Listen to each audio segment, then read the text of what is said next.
Everyone, this is Vandana and welcome to my YouTube channel. जैसा कि आपको पता है, हम macro and micro file discuss करते हैं, that is BEd teaching file discuss करते हैं यहाँ पर for sciences and biological sciences students.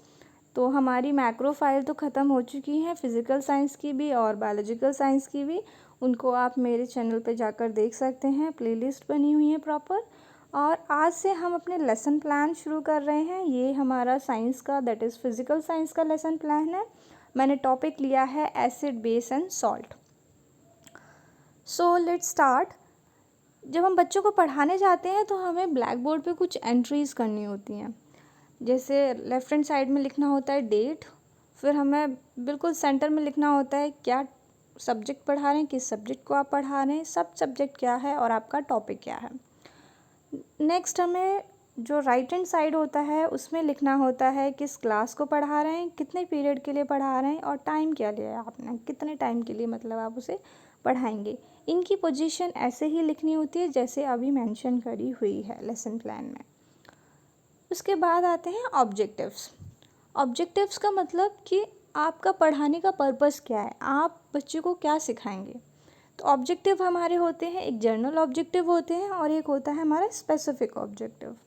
Journal objective का मतलब कि आप इस सब्जेक्ट, जैसे मैंने साइंस लिया है तो मैं साइंस के थ्रू बच्चों को क्या सिखाऊंगी, उनको क्या लर्निंग होगी। स्पेसिफिक ऑब्जेक्ट होता है जो मैंने टॉपिक लिया है, उस टॉपिक के थ्रू बच्चों को क्या सीखने को मिलेगा। तो ये मेजर डिफरेंस है दोनों के अंदर। फर्स्ट हमारा जर्नल ऑब्जेक्टिव कहता है कि अगर बच्चे साइंस पढ़ेंगे तो उनके अंदर साइंटिफिक एटीट्यूड डेवलप होगा, उनका जो माइंड सेट है वो साइंस की तरफ मूव होगा। सेकेंड ऑब्जेक्टिव कहता है कि बच्चे साइंस की तरफ इंटरेस्ट लेना शुरू करेंगे, उन्हें समझ में आएगा तो वो इंटरेस्ट के साथ साइंस पढ़ेंगे। थर्ड ऑब्जेक्टिव कहता है कि बच्चों के अंदर लॉजिकल एबिलिटी डेवलप होगी, फिर वो लॉजिक लगाने लगेंगे चीज़ों की, अच्छा इस प्रिंसिपल में ये है तो इसलिए ऐसा हो रहा है। फोर्थ ऑब्जेक्टिव कहता है कि बच्चे सिर्फ साइंटिफिक एटीट्यूड ही डेवलप नहीं करेंगे, एक्सपीरियंस भी देंगे, एक्सपेरिमेंटल एविडेंस भी देंगे। मतलब वो लैब्स में जाएंगे और वहाँ एक्सपेरिमेंटल चीज़ें भी सीखेंगे और एक्सपेरिमेंटल चीज़ों से रिजल्ट भी देंगे। फिफ्थ ऑब्जेक्टिव कहता है कि उनके अंदर डिसीज़न मेकिंग एबिलिटी भी आएगी, और वो एबिलिटी जो होगी वो ऐसे ही नहीं होगी, based on facts and ideas पे होगी। मतलब वो कुछ आइडियाज़ और फैक्ट्स को पढ़ेंगे, उनके बेसिस पे वो डिसीज़न लेना भी सीखेंगे। तो जो भी आप ऑब्जेक्टिव्स बनाएं, हमेशा याद रखें ऑब्जेक्टिव्स प्रॉपर होना चाहिए और वो आपका पढ़ाने का जो तरीका है और जो आपका पढ़ाने का रिज़ल्ट है वो रिफ्लेक्ट करते हैं। नेक्स्ट मूव करते हैं स्पेसिफिक ऑब्जेक्टिव्स की तरफ। स्पेसिफिक ऑब्जेक्ट में जो ब्लूम की थ्योरी थी उसके बेसिस पे उनको डिफ़ाइन किया गया है 4 ऑब्जेक्टिव में, लेकिन यहाँ पे जो सीबीएसई हैं उन्होंने ये 4 ऑब्जेक्टिव्स दे रखे हैं, तो उस बेसिस पे हम लेसन प्लान को डिवाइड करते हैं। तो फर्स्ट है हमारा नॉलेज। नॉलेज में कि बच्चों को क्या सीखने को मिलेगा, बच्चे क्या बता देंगे पढ़ने के बाद। तो बच्चे क्या बता देंगे, डेफिनेशन या टर्म्स जो होती हैं, जो अब जैसे एसिड और बेस और सॉल्ट की मैं टर्म बताऊंगी, उन्हें डेफिनेशन बताऊंगी, तो बच्चे उनको बता देंगे। ये हमारा नॉलेज में आएगा। फिर नेक्स्ट है अंडरस्टैंडिंग। अंडरस्टैंडिंग में क्या होगा कि बच्चे जो मैं एसिड बेस और पढ़ाऊंगी उनको, वो उसे समझा देंगे विद एग्जाम्पल्स, और उनकी प्रॉपर्टीज़ भी वो बता देंगे क्या होती हैं। ये आएगा हमारा अंडरस्टैंडिंग में। थर्ड है हमारा एप्लीकेशन, कि एप्लीकेशन बच्चों के माइंड में कैसे डेवलप होगा इस टॉपिक के थ्रू। तो इनको आप बताएंगे कि जो डेली लाइफ में बच्चे जो भी देखेंगे चीज़ें, लाइक सोप देखेंगे तो बताएंगे ये बेसिक नेचर का है, अगर वो नींबू देखते हैं तो वो बता देंगे कि वो एसिड नेचर का है। पढ़ाने के बाद ये बच्चों के अंदर माइंड, मेंटलिटी और उनके एप्लीकेशन एबिलिटीज़ ये आ जाएंगी उनके अंदर। फोर्थ है स्किल, कि स्किल क्या डेवलप होगी जब वो डेफिनेशन बता पा रहे हैं, एक्सप्लेन कर पा रहे हैं, चीज़ों को डे टू डे लाइफ में कनेक्ट कर पा रहे हैं, तो वो चीज़ों में डिफ्रेंशिएशन भी करेंगे। मतलब वो ओवरऑल चीज़ों में बता सकते हैं एसिड क्या है, बेस क्या है और न्यूट्रलाइजेशन से सॉल्ट कैसे बन रहा है। तो इन चीज़ों में वो डिफरेंस बता देंगे और हर चीज़ को एक दूसरे से रिलेट कर पाएंगे। ये उनके अंदर स्किल आ जाएगी जो वो एप्लीकेशन के थ्रू रिफ्लेक्ट करेंगे। होपफुली आपको ये समझ आया होगा। आगे मूव करते हैं। आगे आता है प्रीवियस नॉलेज। प्रीवियस नॉलेज मतलब कि आप जो एसिड बेस टॉपिक पढ़ा रहे हैं वो किस बेसिस पे पढ़ा रहे हैं, उनको कोई फाउंडेशन नॉलेज तो होना चाहिए।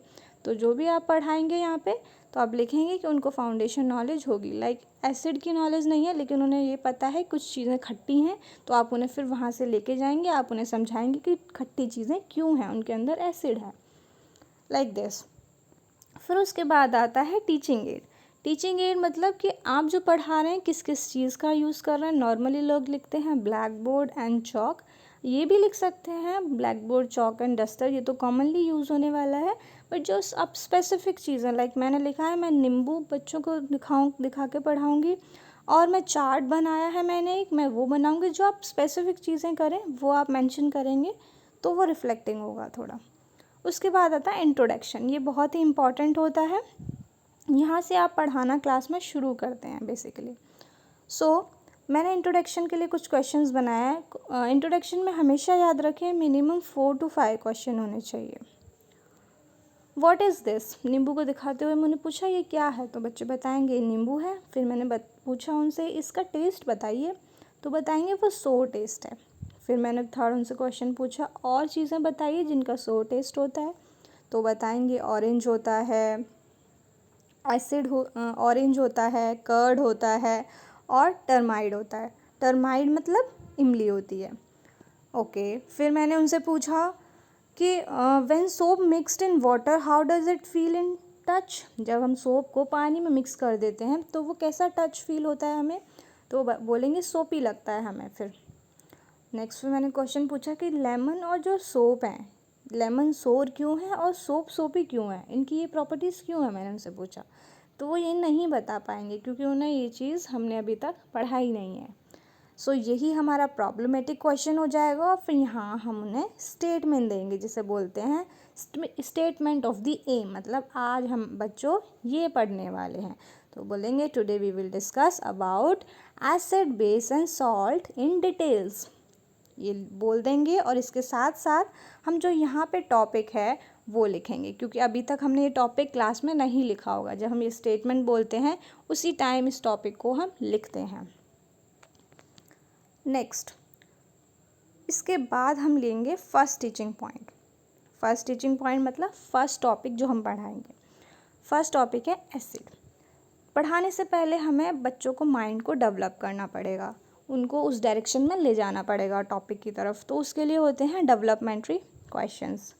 डेवलपमेंट्री क्वेश्चंस मिनिमम 2 to 3 होने चाहिए, मैक्सिमम 5 हो सकते हैं। मैंने बच्चों से पूछा 2 फ्रूट्स के नाम बताइए जो सोर इन टेस्ट होते हैं, तो बच्चे बता देंगे ऑरेंज एंड लेमन।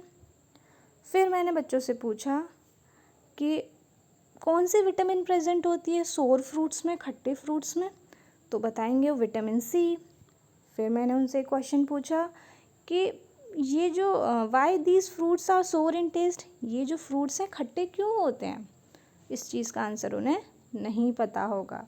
फिर आप क्या करेंगे, प्यूपल टीचर स्टेटमेंट देंगे। फिर आप बताएंगे कि जो ये खट्टे फ्रूट्स होते हैं इनके अंदर एसिड प्रेजेंट होता है। जो भी आप पढ़ाएं, जिस तरीके से आप पढ़ाएं वो आप यहाँ पे लिखेंगे।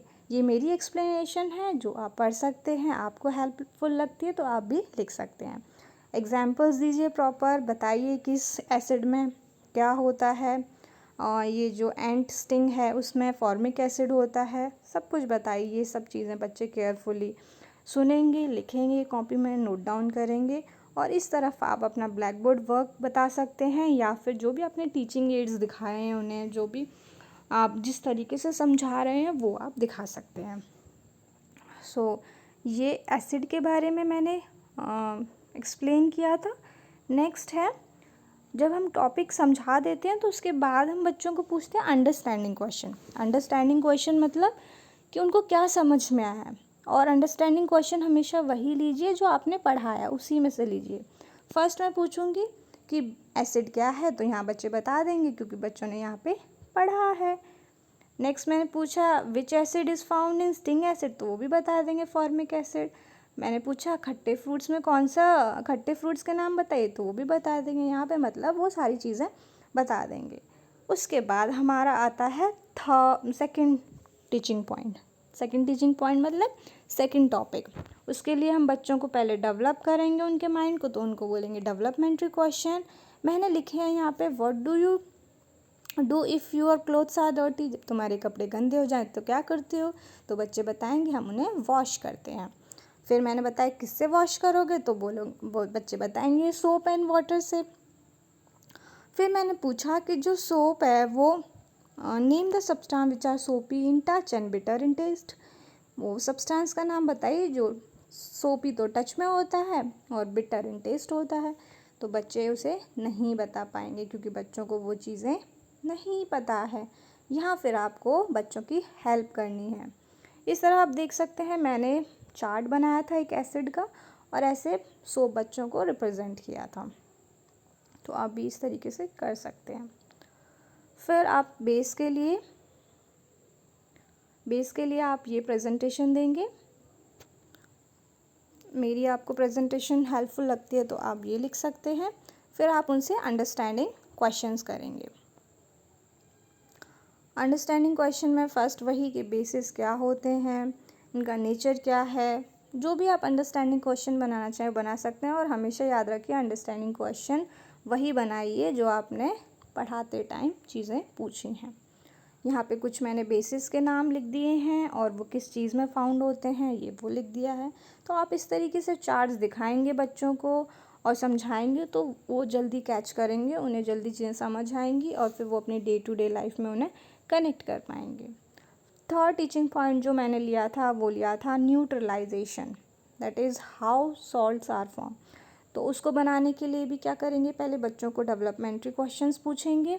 फर्स्ट क्वेश्चन मैंने पूछा है what is the taste of sea water, जो सी का पानी होता है उसका टेस्ट कैसा होता है, तो बच्चे बताएंगे सॉल्टी टेस्ट होता है। फिर पूछेंगे सी वाटर से हमें क्या मिलता है, तो बच्चे बता देंगे नमक मिलता है।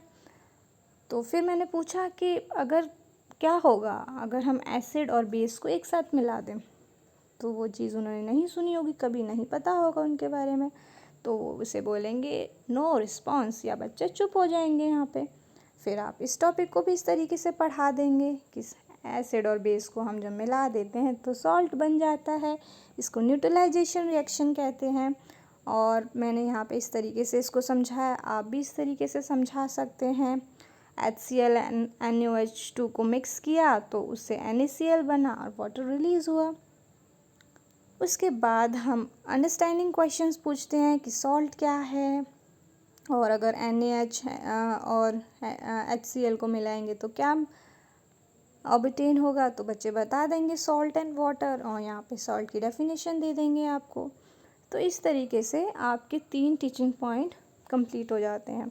और हमें एक लेसन प्लान बनाने के लिए मिनिमम 3 टीचिंग पॉइंट्स लेने होते हैं, मैक्सिमम आप 3-4 ले सकते हैं और 5 ले सकते हैं, बट 3 लीजिए क्योंकि फिर उससे ज़्यादा क्या होता है बहुत लेंदी हो जाता है और इतना आपके पास टाइम नहीं होता है। एक लेसन को पढ़ाने के लिए मैक्सिमम 45 मिनट्स होती है। और हमेशा याद रखिए कि जो आपने तीनों टीचिंग पॉइंट्स पढ़ाए हैं उनका एक साथ रिकैप्चुलेशन भी कराना है, क्योंकि आपने जो अंडरस्टैंडिंग क्वेश्चन पूछे थे वो आपने टॉपिक वाइज पूछे थे, अब एक साथ मिक्स करके भी पूछने हैं। तो मैंने यहाँ कुछ क्वेश्चंस लिखे हैं कि एसिड और बेस को डिफाइन करिए एग्जाम्पल्स के साथ, न्यूट्रलाइजेशन रिएक्शन क्या होती हैं, name 2 example of salt, acid, orange में विनेगर और एंड स्टिंग में किस तरीके का फाउंड होता है। तो आप ऐसे क्वेश्चन पूछ सकते हैं। और मस्ट रिमेंबर कि आपको हमेशा होमवर्क देना है क्लास में पढ़ाने के बाद। 2 डिफरेंसेस बताइए एसिड और बेस में। फर्स्ट क्वेश्चन मैंने होमवर्क में दिया। सेकंड क्वेश्चन दिया कि राइट 1 न्यूट्रलाइजेशन रिएक्शन। होमवर्क में आप क्वेश्चन थोड़ा हाई लेवल का दे सकते हैं, लेकिन ज़्यादा हाई लेवल का नहीं दीजिए क्योंकि वहाँ पे बच्चों को घर पे हेल्प करने के लिए आप नहीं प्रेजेंट होंगे। लेकिन हाँ, थोड़ा सा मेंटलिटी उनका एक्सरसाइज कराने के लिए दे सकते हैं ताकि वो थोड़ा सोचें और अपना माइंड ज़्यादा से ज़्यादा यूज़ करें। सो होपफुली ये आपको समझ आया होगा स्किल और अच्छा लगा होगा। So thank you so much.